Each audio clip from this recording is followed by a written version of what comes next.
I'm Miriam Joy and welcome to my studio. Today we're going to be doing the 4th of July flag holders, and these are really fun, simple project, and I know you're going to have just a ball doing them, getting ready for the 4th of July. So we're going to talk about how we prepped our supplies, and I just used a little slab of wood about 1 inch thick, and you can go out and just cut any of the wood that you have, or if you don't have any available, you also can go to the craft stores and they'll usually have some wood little sections like this, and they have usually a little bit bigger pieces, but as you can see I've done it with a bigger slab as well, so there are options for you. The first thing you want to do after you have cut it is to sand it really well, and because wood is so absorbent we need to seal this extremely well. If you're using a spray varnish, make sure you've spray varnished several times, or use a polyacrylic or polyurethane or something like that, so it does not absorb your wax when you go to try to put it on. The next thing you would do is to drill a hole in the middle so that your flag sits right in your little project, and you want it nice and snug. You can see how snug this guy is, so you can just stick it in there and it holds nice and secure. And it depends on where how big your flags are and how big you want them, and you can purchase your little flags anywhere. Most of the dollar stores have them. I think I purchased these maybe at Walmart for about 68 cents, but you can find them just about anywhere. So let's go ahead and get started. I'm just going to show you a real simple firework on this, and we're going to kind of follow the pattern of the wood shape, and we're going to kind of not do it as a circle, but kind of droop it a little bit so it looks like it's the firework exploding and falling just a little bit. Now the ones I've done today we're actually going to melt, and I'm going to be using my number 2 tool is the small end. If you're not familiar with my wax process, please jump on over to my website, miriamjoy.com, and you'll find a video there. If it's not there, please just hit the YouTube link, and it's the first one that plays for you, and it's the basics of the wax technique, and it goes over a lot of the stuff that you need to know so that you are comfortable with this process and we don't have to make a long video every time we shoot. So I'm going to go ahead and use blue, and my blue has a little bit of white in it so that it makes it a nice light blue, and I've already warmed up my tool, and I'm going to start on the outside and work my way in. And that first one I'm going to kind of have going up more straight up and down, and then I'm going to start curving them a little bit around so that it looks more like it's kind of falling down. And you're pulling these till you run out of wax. So I got halfway down, so I'm going to stop and I'm going to go the other way. Now if we weren't following the shape of the wood, a lot of times they kind of look more oval shape than round shape as well. So think about the different shapes. And there is no right or wrong. I'm just really showing you a real basic one here.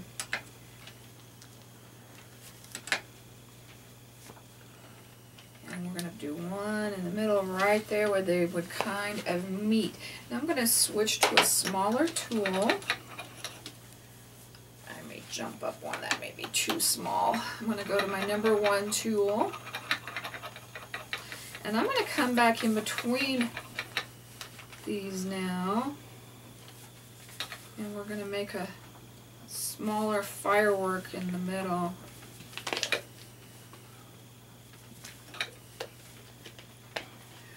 Remember, there is no right or wrong on this.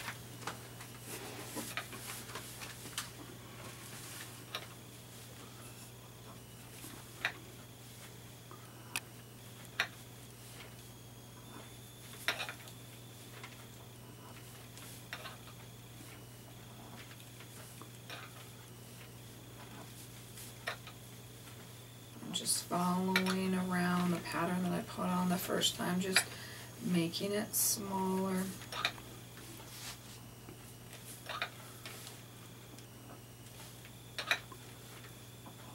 And if you wanted to, you could even come back in and do a few dots around the edges. That is up to you, whatever you would like. You can do some descending dots, means you're going dot, dot, dot too, to kind of even give it more of that 4th of July look. That is totally fine.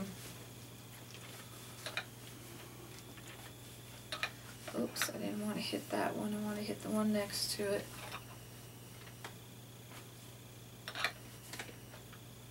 Okay, so we've got our little dots on, and I got something in that guy. I don't know what it was. And I'm going to use my stipple brush. I'm going to warm it up in my wax just for a moment, just to kind of get it nice and warm and get the wax working.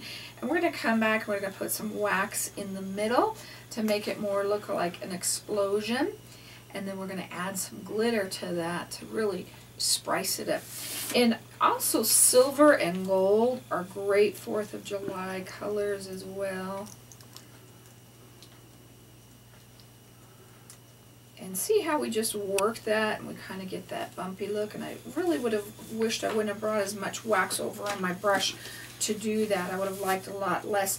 Now these we are going to melt, so it looks more like the kind of after a firework explodes. It looks like the little bit more of the explosion instead of just fresh. So I'm using my heat gun or embossing tool, and we're going to start warming it up. Now I've got that warm, so I'm going to go ahead and put some glitter in that. I want a lot of glitter in that middle, just so it looks like that explosion. And then I'm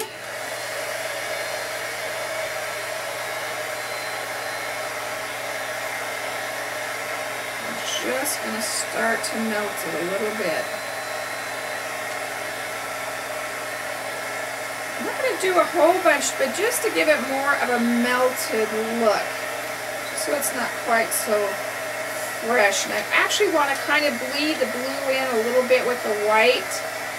And you can warm it and see how high I've got my gun and not move it too much by holding it up higher so that we get that or melted without not moving it too much around. I'm going to add just a little bit more glitter to the rest of it, just a tad, just to give it a sparkle, not too much.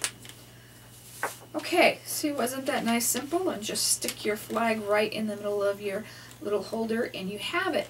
Now, since we're melting these, they would probably be okay to take them outside, but what we're going to want to do is we're going to want to put several layers of varnish over the top, and I definitely go with the polyacrylic or the polyurethane to put over the top of these, and I would probably do closer to 5 coats. You just want to make sure that if the wax melts underneath it, that there's nowhere for it to go and it won't matter. So that's real important when you're working with something that you're going to put in the direct sunlight.